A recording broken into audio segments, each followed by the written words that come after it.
All right, high rollers, we are back on another cold and windy day here in Canada where I am. Not sure what the weather is like in England, but I do know it was hot, very hot, up there on that Circus Tavern stage for the first ever World Seniors Darts Championship last weekend. Some of the greats back in action, brought back some fantastic memories.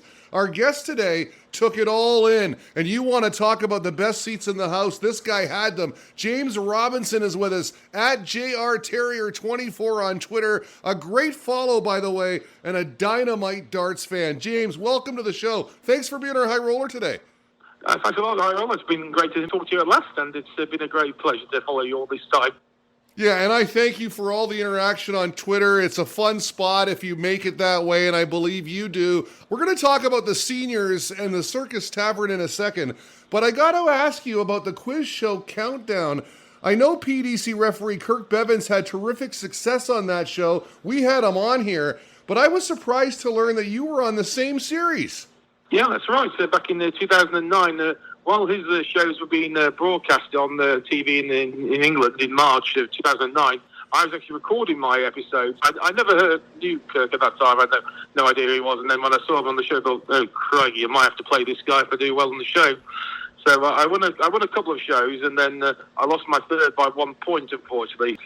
Ironically, it was actually the numbers that let me down in one of the rounds. I should have really have won and should have done a lot better. Might even possibly, if I did better, I might possibly play Kirk in the final of that series, so you never know. But he was just ridiculously good at that stage, and since then we've played a few other tournaments, and we've had basic tournaments off camera, and we play with other countdown fans. And actually in 2011, at our first tournament in Lincoln together, we actually played in the final, and he beat me on the crucial.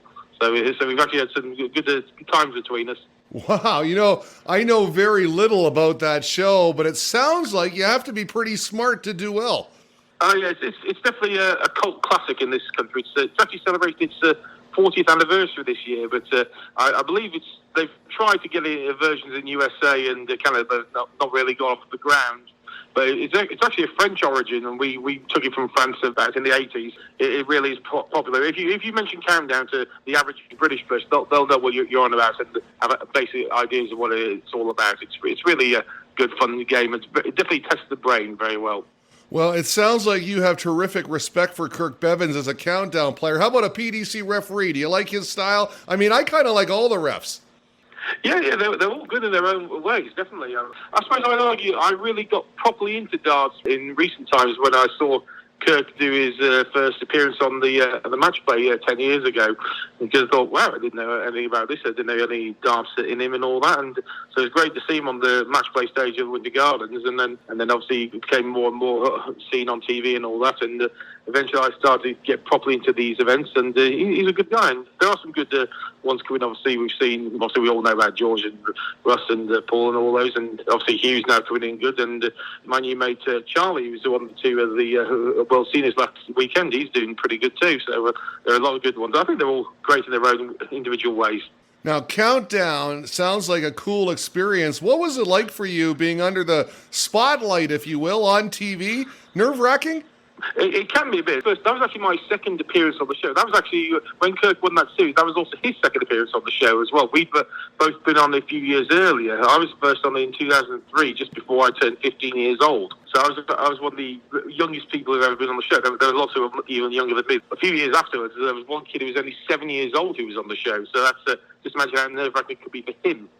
But I think if you know your stuff, and if you're basically, not to say trained, but if you know what to expect, then I think it goes okay. Like, I suppose if a darts player knows what they're going to expect on the stage, because obviously everyone compares players who are good on the floor and who are good on stage. I think that's the psyche that you need to tame, shall we say. But I think if you're okay with that sort of stuff, then it's no problem at all. Well, there's a lot of talk about luck, and gambling and sports, I guess on quiz shows too, but I've always viewed luck as when preparation meets opportunity. So you mentioned it there. If you're prepared and you're ready, you got a chance. Oh, definitely. Well, no doubt of that. It's definitely true. But the practice definitely does help. But if you don't know the stuff, then nothing will ever prepare you for that. Whereas obviously in darts, you know what's going to happen, because obviously you're in control of your own destiny in a way. Because obviously if you throw the darts right, then there's nothing you can't not do. Whereas on a general knowledge quiz, for example, if you don't know like who's the president of Botswana, then you've got no chance. Now, your Twitter bio reads, trying to be a darts player, scorer, and Uber fan all at once. Now, I know you're a super fan. You can spot that a mile away. Tell us about you and darts, this game you love, and where does your passion come from? Well, I think, but basically, in a way, having a love of Countdown, the game show, helps loving darts, because obviously, as people know in the UK who watch Countdown, there's a lot, as well as the letters games, there's numbers games, and so basically there's also adding up and all that, and obviously maths is definitely key in darts at some point, even if not all the dart players can count all that good. But I think my very first experiences with darts was watching it over Christmas at home in the BDO days, let's say early noughties, I think. I think my very first memory was Andy Fordham winning his world title in 2004. And it was just so many interesting things. When you see all these guys just throwing these small objects at this board and, doing it with all such precision, it's just so fantastic. I mainly watch it because at that time it was just mainly the World Championships, the BDO mainly, and then obviously when Sky had the PDC ones later on, I didn't really see proper much later until, let's say, I think it was about the 2010 final between Taylor and Whitlock that I really started to get properly more in, and then eventually started growing. And then I think it was really about 2014 that I really started to properly follow it more, see all the stuff like the Pro Tours, European Tours, and all the other events other than the World Championship. And then I thought, well, there are a lot of events that are pretty close to me, so I thought, I must go and see what these are like. So the very first event I went to was the 2015 Premier League in Leeds, which is only 10 miles away from me, so it's pretty easy for me to get to. And it was just an unreal experience, when you got 10,000 people following all these players. As you all know, if you've been to these events, there's definitely, as they say, two types of dart fans. There's definitely the ones who are just there for a good night out, just want to get sloshed and drink themselves to death almost. And the ones who are the true lovers of the game who like to see all these players doing their craft and hitting all these big checkouts and 180s and all that. And I just loved it very much. It's nice watching it on TV, but it's so great to be there with other like-minded people who know what it's all about and I just can appreciate these brilliant people.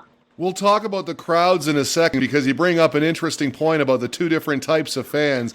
I've always been fascinated with darts. The fact that, even recreational players can have a good shot, you can get a 180. And it makes me think if you can get it one time, why can't you do it every time? And I guess that's the ultimate quest of this game, aiming for perfection, but never quite achieving it. It's a tough game to play. Yeah, I've tried to play a few bits. I had a dartboard at work, which I used to use, and then obviously COVID came, so I've not been able to play much. So I just moved house a few months ago, and I'm just waiting to get my own dartboard set up in my new house. So I've not played too much recently, but I've got so many cheap darts I bought online on eBay and places like that, and I've got them all different varying sizes, and definitely hard. As I said, this quest for perfection, like what Peter Wright goes through all the time when he changes all his darts. I've tried so many different weights and shapes and stuff, and I think I've still not hit a 180 yet. I had a 171 with the 3 triple 19s, which I was well happy with, and I had a 174 once. But I've been so close to 180s. But as you say, if anyone can hit a 180, then anyone can do it. As I say, it is literally only one of the few sports where your typical average Joe could be a world champion. Yeah, right. Okay, let's talk about the World Seniors. The first ever, the inaugural World Championship. I caught all 4 days of action, thrilling action, watched it on the live stream BT Sport, and each and every day as the players took the hockey, there you were, over their right shoulder. Best seats in the house, man. Yeah, no, that was just incredible. It happened to work just like that. Obviously, I had no idea where I was going to be sitting. I got the season ticket pretty much soon as the tickets went out, when it was last June or whatever it was. Circus Tavern is just obviously legendary. We all remember the Taylor Barney final, the last game. That was the last World Championship game there, and that was just unbelievable. I've been watching up to midnight when they finished. I think it was midnight in this country, and so I thought it's definitely a pilgrimage to see this place, because I was going to go down there because there was going to be an exhibition there in April 2020, I think it was, and then obviously that got called off, as we all know. So I definitely thought, oh, wow, this sounded brilliant. I've never got to see many of these players. And my mum and my dad always told me that they liked to watch darts back in the 70s and 80s. My mum's family used to play in a pub team in Leeds when she used to work at a bank, and she always talks about John Lowe and Eric Bristow and all those players. So I thought, wow, I've got to see some of these players. Obviously, they weren't going to be as in their pomp on as we expect. But just to see them in the flesh was just good enough for me and people who are, let's say, of similar age to me. Some of them were at their best before I was even born. So to see people like John Lowe, like Bob Anderson, and all those, it was just fantastic. You know, I've never been to the Circus Tavern. Can you give us a tour? I mean, what a venue for darts. The atmosphere was electric. Oh, it definitely was. As I said, it's definitely one of the most unique venues. I think it's safe to say, definitely unique, because when you book the stuff, you can only book via a phone line. There are no internet, no emails, so you literally have to be phone only. So it's very, very basic, but it's just a nice small venue. You just go through straight into the main auditorium. There's all these seats and benches and all that. The main downside was that the chairs were actually pretty uncomfortable. They were nice rounded, but they had a depression in the middle. So if you sat on there for a good long time, you really did feel it. And obviously, most of these sessions did last, obviously about 4 hours or so. The first night was probably the worst in a way, because that session lasted till midnight. So I was there nearly 5 hours. But just to be there, I said, I think it was on a great tale, because I was with the same people pretty much all the time. There was a nice Scottish couple, there was a nice guy around similar age to me, and there was this family from Wales, and they knew their darts, they knew all these players. They were so happy to be there, not just to see the players, but to be here to see Circus Tavern, see what it was like, and I was definitely not disappointed. Well, when you talk about the Circus Tavern, I mean, this is where some of the greats of the game strutted their stuff. The Eric Bristows, the Jockey Wilsons, as you mentioned, to the world. It was like history revisited, and perhaps that was the point of all of this, the World Seniors Darts Championship, that it was time to flash back to darts' heyday. Oh, definitely. I think this country, in the UK, we definitely love nostalgia.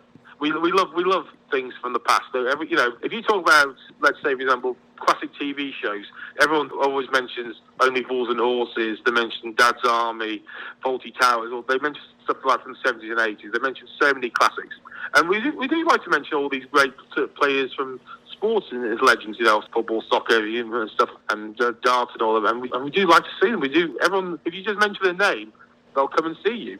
They really do. I said John Lowe was a big draw. But so many other big names. Obviously, it would have been nice if Eric Bristow was still around, and obviously it would be nice if Andy Fordham was there after, unfortunately, his passing too soon. It would have been nice for us to see him as well. But it was great to see all these legends and see them play. I appreciate all the videos you sent me, the walk-ons of Phil Taylor, Wolfie, Martin Adams, even Bobby George. I mean, 3 absolute legends right there. Oh yeah, I said just to be there alone was just brilliant. Obviously, didn't get to see much of your own John Park that much, but I think he was still showing his shirt alone. That was just a brilliant Darth Vader shirt, or rather Darth Maple shirt, shall we say? That alone as well, just to see you walking onto their music with all the fans, just appreciating them and all that, and literally being that close. I managed to fist bump Terry Jenkins, I think, on the semi-final, and a few other players, and just be right there and to be that close. You see the PDC, they obviously have all these fences and all that, and all security guards and all that blocking everyone off. But to be right there, literally right next to the stage, was just so different and very nice. You were very close. You mentioned John Part, legend, 3-time world champion, Canadian icon when it comes to darts. One thing I noticed about him, you mentioned the shirt, but also he's lost some weight. I mean, he was a lean, mean fighting machine, although he didn't get past his first match. He gave it a go, though, didn't he? He was showing some aggression. He celebrated, had the snarl. I was hoping he could pull that off. Yeah, I was hoping to see him do it quite a bit, because obviously, as you might have seen, I was recently doing Mark in a Q school a few weeks ago, and he was there, of course, and unfortunately he didn't have a great time at Q school either. But to see him there on the stage and having the Darth Vader Imperial March walk on, and then coming back from 2 sets down, and then when he won that third set, I thought, ooh, maybe this is the comeback. Maybe Walter might fall apart then, like in his first match, and I thought, oh, maybe this is it. Maybe the 3-time world champion is coming back. And then, unfortunately, it wasn't to be. It was shame for you and all Canadians. But just to see him play properly, it was great. And as you say, the amount of weight he's lost just incredible. When you compare to what you've seen on the Premier League or anything for Sky, it's just an unbelievable difference. Before we talk about more players, I want to talk about Bobby George. Thrilled to see him on the television providing analysis. Now, he wasn't polished, but he called it as he saw it, and that's great to see. Yeah, there are definitely some people who are definitely, as you say, the PC brigade don't seem to like those people nowadays, as we call it in this country. If you have a similar thing in Canada or America and stuff like that, about the political correctness brigade, shall we say, all the woke people. But we just like people like that in this country. You know, it might not sound perfect to people who want things to be, say, neutral, shall we say, but he is just a great guy. And he actually told us one interesting little mini story, which I don't think was broadcast, about his first walk-on song. He had the first ever walk-on song on TV for the BBC back in the late 70s. And obviously we all know We Are the Champions by Queen, but obviously that actually wasn't his first song. And he actually told us it was actually a song by Gary Glitter, which is not the best of choices in the hindsight. It's so funny him just talking about that and all that. He's just a legend in his own right. It's just fantastic. There were so many enthralling matches, so many highlights this past weekend. We already mentioned Wolfie. How about that finishing display against Richie Housen? I mean, a 150, 153, a 157. I think he had a 136 earlier. I mean, he was just knocking them all off. Yeah, and that 156 as well. Yeah, that was, to me, that was the game of the tournament. You know, when we saw Richie Housen the night before, I thought, well, that was a nice, interesting game to see. Obviously, you got a lot of local support, obviously being there from quite close to Purfleet, and then thought, I wonder what he's going to like against Wolfie. And then when he took the first set, I thought, oh, wow, man, is Wolfie really got off it today? I'm not sure what's going on. And then I remember talking about it with all the people on my table and saying, oh, here we go, he comes to the 150 odd shot, he's going to take this out. I thought, oh, there's the treble 20 in, he's going to, no doubt about it, no doubt. It was just insane. You know, even the best players, I can't live anything similar to that. So many. Well, I think the only thing anyway close is Johnny Clayton, the World Grand Prix final last year when he took the 170 and 164 in consecutive legs. But that's only two. You know, he took out 5 finishes above 136 in like half an hour. It was just insane. Yeah, I just can't believe that. And that was just brilliant. I was glad to see him do very well. I hope he'd do well, but obviously he just ran out of steam in the final. But it was great to see him do well. I was running down your Twitter timeline. You have some great pictures of Martin Adams, Terry Jenkins as well, the eventual winner, Robert Thornton. I see you got an autograph with old Stoneface, and you're telling me that John Lowe was one of the big draws for you. Oh, well, how can he not be? You know, again, another 3-time world champion. He's obviously quite old nowadays. I think it's fair to say we didn't expect him to do that brilliantly on the stage, and obviously it's a shame that he didn't even win a leg. But the fact is, if you won a world title 3 times in any sport, that to me is a big draw. You've obviously done something right, haven't you? If you've won it 3 times and in 3 different decades in his case. So I've never seen him. I've never been anywhere close. I've seen a few other players. I've not seen too many old players. I managed to see Bristow once, not long before he died, which was great and fun as well. But I never got to see him play anything like that, an exhibition or anything like that. I don't think he does that many exhibitions anyway. But so just to see him amongst others was just so great. How about Phil Taylor, 16-time world champion, darts alpha, back in the spotlight. Great to see. Really commands a presence up there. Peter Manley, then Kevin Painter. You know they both wanted to win so bad. Phil, of course, dominant in his prime. One dart actually took a set but lost. The artist got the job done and was absolutely thrilled, saying afterwards, quote, I finally beat Phil Taylor. But to see them back up there under the lights, battling it out toe-to-toe, that was terrific. Oh, without doubt. I think definitely a lot of people were complacent. I thought Phil Taylor will just turn up and win easily. I averaged close to a ton maybe in that. Even though he's not played many majors, we've seen tournaments of recent times. We've obviously seen him do the odd bit online and stuff like that. And we seem to do pretty decent stuff. So I was a bit slightly surprised that he was so well down.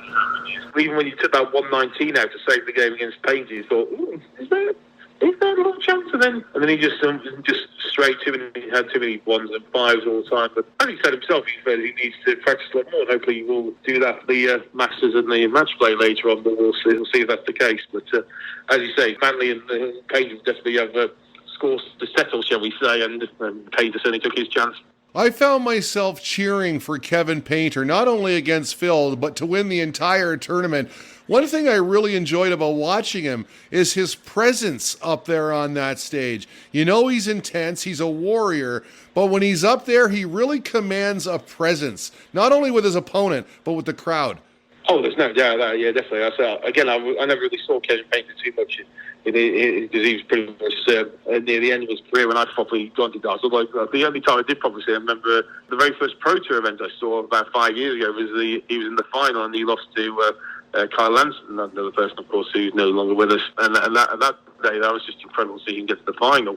But I think also the fact he was also from Essex, where the Circus Tavern is. So obviously he had a massive home support. So he obviously knew that he could have the crowd in the palm of his hand, and that was definitely an added bonus for him. But yeah, he definitely performed very well, and he definitely was lucky to have to play forward to the semis, because that really was a tremendous match, so very high quality. That might have been the game of the tournament overall. I think Adams and Harrison was definitely the best for the dramatic stuff with all the finishes by Wolfie, but in terms of super quality, I think that one, the Painter Thorns semis, was probably the best match of the tournament.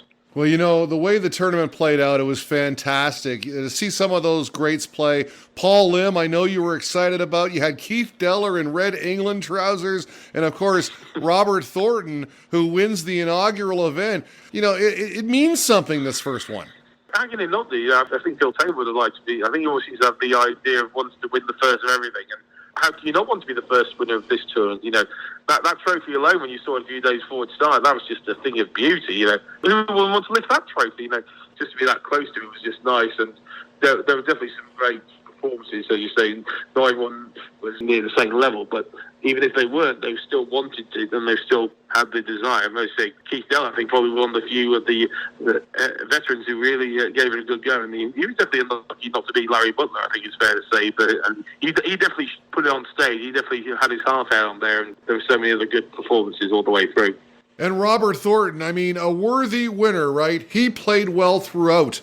Oh yeah. When he came on the first game against Bob Anderson, you thought he definitely. He just looked like. I just thought first, is this finishing in a lame down like he has done in the end of his PDC career? I thought, well, I hope not. But he kept on going, just obliterated everyone pretty much. His power scoring as he always has been. It was still there quite clearly. I think a lot of people thought he was easily going to get through Q School, but in a way, Q School and PDC's losses was a World Seniors again, and he definitely worthy winner, no doubt about that. Now, you alluded to it earlier. You talked about the crowd. I've got a question from Twitter. It comes from Charlie Gray, who notes that the fans were very respectful to the players. They were lively, yes, but very respectful while the players were throwing. A little different than, say, a Premier League night, right? You talked about it earlier. Oh yeah, definitely incomparable. I've been to many Premier League nights. The amount of times you hear boos all the way through the game, especially when, like, for example, going prices on, for example. Everyone's just so respectful. I think definitely a nice thing was obviously there were no placards, so you obviously no messages and stuff like that unless you brought. I think one or two might have brought them in or made their own make do ones beforehand.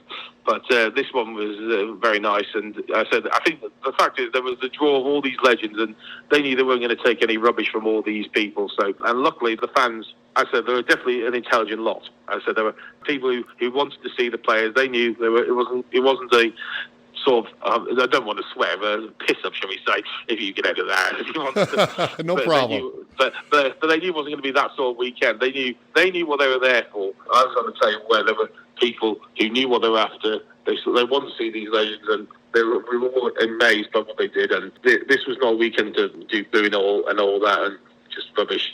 These people were just fantastic, and these legends had to be respected, and they were respected.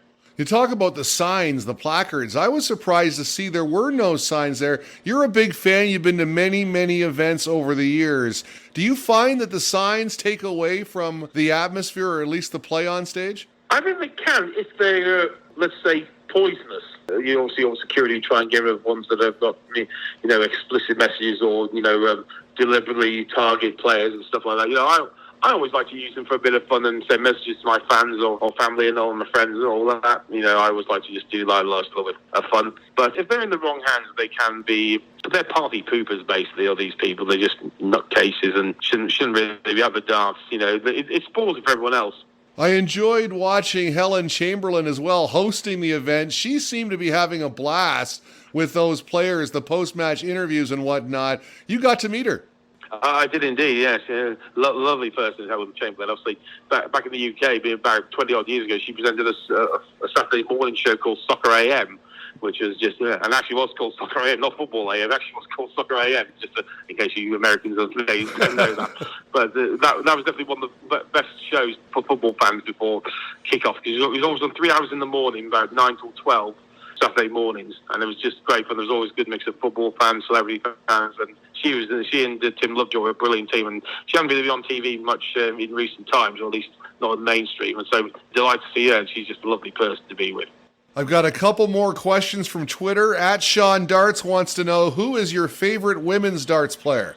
I think I've got a couple at the moment. I'd have to say, well, I think most people favourite at the moment definitely is Fallon at the moment, but I do quite like Mikuru Suzuki as well. She's just an amazing player as well, especially when you saw the two events of the Grand Slam, and she was then, especially those games with Price, when she certainly should have won the second one, but she's just got a gentle way, I think, with her darting throw, and I think she's just a nice, kind person from what I've seen. Obviously, if I get a chance to do any more marking later in the year, I hope I might get a chance to see in the women's series, maybe, or she gets the match play. That'd be nice to see her too. But and Fallon, obviously, what an amazing few years she's had. I think it's fair to say that there's so many on Twitter and other social media who just constantly hate seeing her being used all the time for media and all. Like Sky always mentioned and saying, "No, what's Fallon going to do next?" etc. and all that. And it's definitely bit harsh on her in terms, because as I say, I only saw her once at Q School just after she got through to the second phase, and she was so disappointed that she losing the game, even though she obviously all got through. But you clearly, in a way, tell that the pressure was getting to her, and it was going to be a struggle for her. And obviously, it's a shame that she didn't get a tour card, and it might be who knows when she ever will get a tour card. She surely can do. She's obviously talented, and we obviously saw at the Grand Slam how good she was, especially in that match with Wright. And the good thing with the PDC is that obviously PDC is a unisex organisation, men and women together. The only downside, of course, is just the truth that nearly every decent darts player is a man. There are decent women who can do well. Unfortunately, they just can't do it good enough all the time. Obviously, it was great to see Lisa have 2 years. Actually, have 2 good years on the Pro Tour. Just unfortunately, never got anywhere close to a major event, which is a shame. But hopefully, these events that are now trying to get in, like with the women's match play, as I say, will hopefully raise the bar a bit more and maybe get a better quality of women's players, and then hopefully we'll have more women's darts players on the main tour in the next years or so. Yeah, it's a very fine line, this idea of pushing players to become stars so that the women's game can grow, while at the same time not putting too much pressure on them so they don't perform well when they're up there. Aki Balboa wants to know what you expect to happen in the next 5 years with all darts. Give us a prediction. Well, it's definitely hard to work out, because I think if we hadn't had COVID, we might have been loads further down with all other stuff, because I have a feeling that there's a lot of great players wherever you look all around the world. Obviously, it's a bit harder for players, let's say, who are from Asia or Australia and all that to come across to this country, and because obviously the UK is where the heart of darts is. Most of the major events take place here, and obviously if you're in continental Europe, that's obviously a bit easier, and whereas if you're in the Americas or Australia or in Africa and Asia, then it's obviously more of a sacrifice. But I think there definitely will be a time when they might even drop the age for youngsters to even get to the PDC. Because also, I believe 16 you have to be in the PDC. Obviously, we saw Lane Bennett obviously just go into the Q School and how decent go on the Challenge Tour. Maybe he might do well in the Development Tour and get his own card sooner or later. Maybe one of the youngest players. But I definitely see the standard growing and growing, because if you look at the average player nowadays, the average player now compared to 20 years ago is just ridiculously good. You could always argue that the average player now could maybe been number 2 or 3 in the world like 10, 15 years ago or so. It's just so much quality and so much brilliant players. I've got so many favourite players, and they come from all walks of life in all different countries. To me, that makes no difference in what country they're from. Obviously, I'm proud to be British and all that, but if there are players who are great from other countries, then that's brilliant. How can you not get any better than that? When you see players from countries like Portugal and Lithuania and Singapore and all those places, that's just, it's a global sport. That's just brilliant. How can it not be great? In terms of who might do well in the next 5 years, it's a tough one to ask. There are players who might do well now, and then by the end of this year, they might just completely collapse, or just have complete horrible years. It's definitely a sport where people can just come in and out straight away, and just they could be there 1 minute and then gone the next. So it's hard to call, but I hope we'll have some more great players sooner or later. What a pleasure this has been. What a treat. I've really enjoyed your insights. You know, I have one lasting memory from the World Seniors, and it was the last three darts of Bob Anderson. Lost his first round match. But you talk about the parting shot of a champion. He filled up that red bet, and he pointed, and you just got to love it. To see him do the points for the 180 with literally his last three darts, that's just, that was probably one of the biggest cheers all weekend. And that was the first match. And even when I've even Robert Thornton congratulated him for doing that. That's got to show how much high esteem he's held by proper players too. I think the whole event in its entirety, I mean, a few broadcast problems on the Thursday, but other than that, it was absolutely dynamite. You've been dynamite as well. Your insight's terrific. James Robinson at JRTerrier24 on Twitter. Give him a follow. He's a great follow. Big darts fan. James, thanks so much, man. Appreciate your time. No problem. Thank you very much. Hi, James. I'm in Canada.